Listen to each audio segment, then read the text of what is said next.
You went to bed at 10:30. Your alarm rang at 6:30. That is 8 hours. On paper, you did everything right, so why does getting out of bed still feel like lifting a weight? Why does your brain need coffee before it feels fully online? And why does the tiredness sometimes return before the morning is even over? Here's the part many people miss. 8 hours in bed is not always 8 hours of restorative sleep. The number on the clock tells you how long you gave yourself to sleep. It does not tell you how quickly you fell asleep, how often you woke up, whether your breathing was interrupted, whether your body clock was aligned, or whether you spent enough time in the stages of sleep your body needs.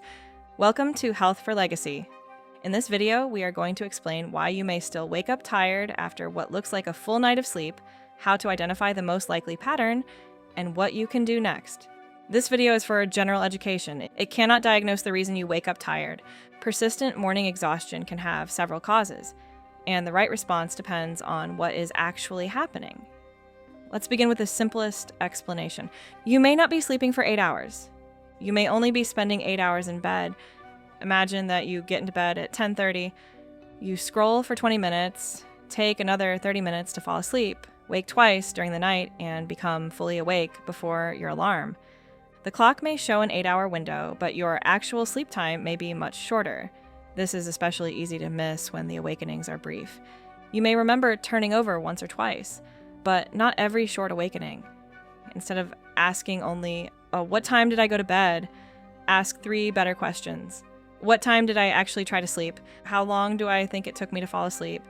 And how much time was I awake during the night? Do not become obsessed with calculating every minute. The goal is simply to separate time in bed from time asleep. The second possibility is that 8 hours may not be enough for you right now. Adults generally need at least 7 hours of sleep, but sleep needs are not identical for everyone. 8 hours is a useful reference point. It is not a magic number. If you have been sleeping too little for several days or weeks, one normal night may not immediately make you feel restored. Your body may still be carrying the effects of repeated short or poor quality sleep. Look for patterns. Do you need several alarms? Do you sleep much longer on weekends? Do you feel that you could fall asleep during quiet moments? Do you rely on large amounts of caffeine just to feel normal? Those clues do not prove that you need more sleep, but they suggest that the number 8 by itself may not tell the full story. The third possibility is fragmented sleep. This means your sleep is being interrupted, even if you do not fully remember waking up. One of the most important causes is obstructive sleep apnea. With sleep apnea, the airway repeatedly narrows or closes during sleep. Your brain may briefly pull you toward wakefulness so that breathing can restart. These interruptions can happen many times during the night. You may still believe you slept continuously because the awakenings were too short to remember. Possible clues include loud snoring, gasping, choking, a dry mouth, morning headaches, waking often to urinate, trouble concentrating, and strong daytime sleepiness or fatigue. Not everyone with sleep apnea fits the same stereotype. Some people mainly report insomnia, headaches, or fatigue, and some people do not know that their breathing changes until a partner notices it. If you have these signs, especially witnessed pauses in breathing, speak with a qualified healthcare professional. A sleep study may be needed. Going to bed earlier will not correct an untreated breathing problem. Another source of fragmented sleep is movement. Restless leg syndrome can create an uncomfortable urge to move the legs, usually when you are resting and often later in the day or at night. Moving may help briefly, but the sensation can make it hard to fall asleep or return to sleep. Pain, reflux, hot flashes, frequent urination, noise, light, pets, and caregiving interruptions can also break sleep into smaller pieces. You do not need to remember every awakening for fragmented sleep to affect how you feel in the morning. The fourth possibility is that your sleep timing does not match your internal body clock. Your body has a circadian system that helps determine when you feel alert and when you feel ready to sleep. Light, darkness, and your regular schedule help set that system. Suppose you sleep from midnight to 8 on weekdays, but from 2 in the morning to 10 on weekends. The total may still be 8 hours. But the changing schedule can create a small form of jet lag every week. Shift work can make this problem much stronger. You may be trying to sleep when your body is sending a daytime signal, or trying to wake when your body is still prepared for sleep. A consistent wake time can help strengthen your sleep schedule. Morning light can also help reinforce the daytime signal. If your schedule must change, make the change gradually when possible instead of moving several hours at once. The fifth possibility is that something you use in the evening is changing your sleep quality. Alcohol is a common example. It may make you feel sleepy and help you fall asleep faster, but later in the night, sleep can become lighter and more fragmented, and you may wake earlier. Caffeine can create the opposite problem. Its stimulating effects can remain for many hours.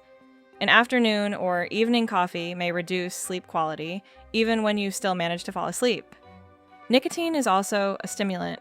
Bright light late at night can tell your body clock that the day is not over. Large meals may cause discomfort. Drinking a lot of fluid close to bedtime may increase nighttime bathroom trips. Some prescription and over-the-counter medicines can cause daytime sleepiness, while others may make sleep harder. Do not stop a prescribed medicine on your own. If the morning tiredness began after starting a medicine, changing a dose, or adding a supplement, review the timing with your doctor or pharmacist.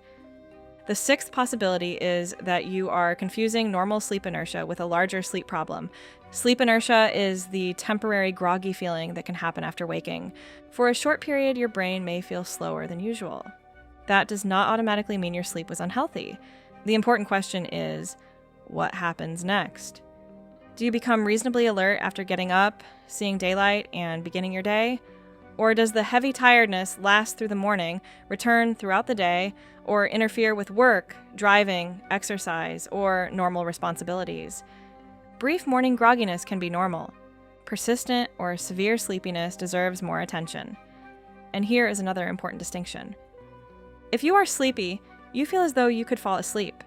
If you are fatigued, you may feel physically drained or mentally slow without actually being able to sleep.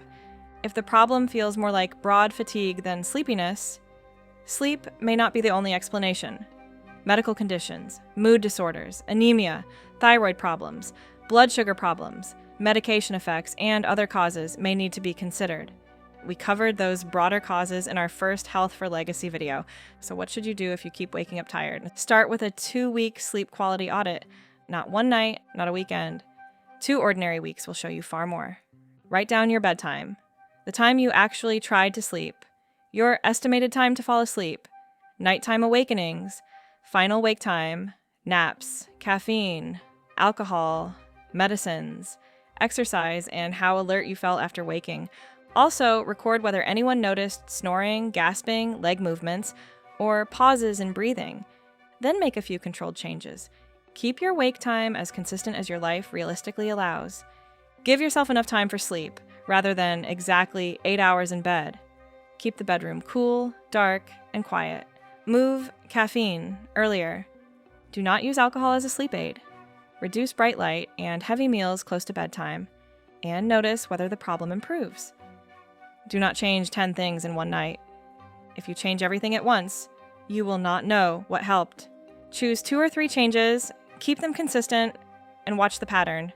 Schedule a medical appointment if you continue to wake unrefreshed, despite allowing enough time for sleep, especially if the problem has lasted for weeks, is getting worse, or is affecting your normal life. Seek evaluation sooner if you have loud snoring with gasping, witnessed breathing pauses, strong daytime sleepiness, morning headaches, an uncontrollable urge to move your legs at night, or sudden episodes of falling asleep. A clinician may review your sleep history, medicines, mood, and medical conditions. Depending on the pattern, a sleep study or other testing may be appropriate. And if you feel sleepy while driving, do not try to push through it. Pull over safely and address the problem. Here is the main message. 8 hours is a number. Restorative sleep is a result. To understand why you still wake up tired, ask 4 questions. Did I actually sleep for 8 hours? Was my sleep continuous? Did I sleep at a time that matched my body clock? And is a sleep disorder, substance, medicine, or medical condition interfering with recovery? Do not cover the problem with more and more caffeine. Find the pattern. Then choose the response that fits the cause. If this video helped you understand your sleep more clearly, please like the video and subscribe to Health for Legacy. Your support helps us continue producing careful, deeply researched health content without hype or misleading promises. Thank you for watching. We will see you in the next one. Until then, live stronger, age better. Stay safe, stay healthy, and take care.